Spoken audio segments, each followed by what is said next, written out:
Ayan po, natin si Bendimax, pinapatibay natin ng gusto. Hindi rin basta-basta ang pagpatibay nito. Kaya pag bumili kayo rito sa Bendomax, talagang legit na maganda. Tingnan niyo po. Talagang proseso, talagang inaano, halos maghapon na, ang oras na po, mag alas 5 na. Ngayon pa lang tayo mag-merienda. Ayan, na pa natin gagawin. Para pagdating sa customer, talagang legit na matibay.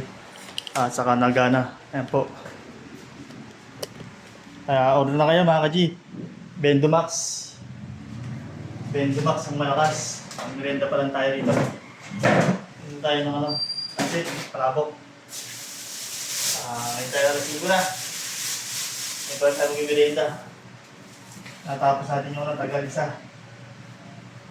Tinukubra na natin ang maganda kasi pag natin sa customer hindi bag quality, sila rin magalit sa atin. Kaya kailangan bago tayo maglabas ng isang unit, talagang matibay sa digit na sa yan. May pala rito, palabok. Yan, palabok tayo. Kaya muna tayo, nagutin tayo mga ito tayong gagawin na mapatibayin ng ating machine.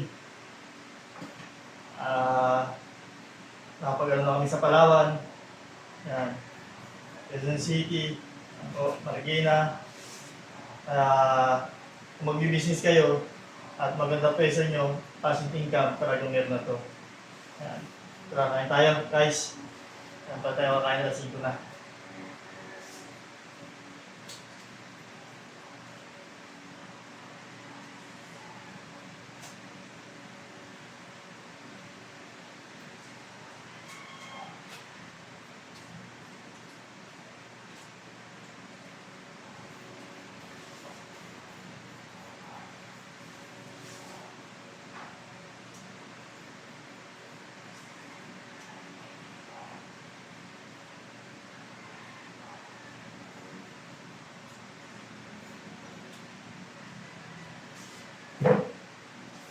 Yung unang unit namin, sa Bintok.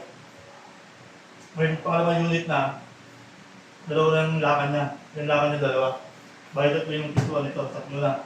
Yung una kasi dalawa lang, ito tatlo na. Yung pagdakan niyo po, constat, sa pera, nakalaki yan. Tapos yung sa chemical, nakalaki din. Tapos yung sa dalamin, hindi na. Po. Kaya legit na maganda po ang Bendomax. Talagang natibay na, kaya ganda pa. Kaya, ang panginintay nyo, order na po kayo ng Bendomax. Talagang legit na malupit at mabango ang inyong burger. Harap na, mga G.